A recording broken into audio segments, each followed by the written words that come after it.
So yun guys, meron tayong Blackies Transformers Classic Class. Ito yung Megatron. So yan siya guys. Angas nyo. Ang ganda ng box niya. May pagka-hologram. So yan guys. Tapos dito ang nalupitan kaya binuo ko siya. Tapos ito yung mga runners niya. Maliliit lang siya guys. First time ko ma-build ng ganitong Blackies. Yung medyo malaki. Yung binibuild ko kasi sa Blackies yung mga tig 99 pesos. Yung mga maliliit. Ito medyo marami na siya parts. So kung i-compare ko siya sa sa Gundam, sa Bandai, para siyang yung RG. Ayan. Very detailed din siya. Maliliit lang yung parts niya. Nakabuo na ako ng ulo eh. Ayan yung ulo. Ayan yung ulo. Ayan.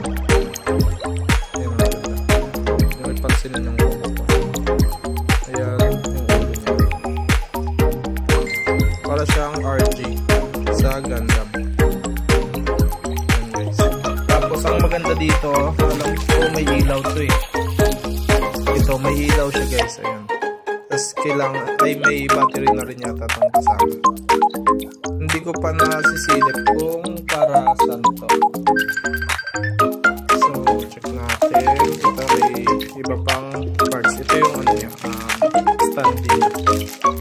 So update ako guys pag nabuo na natin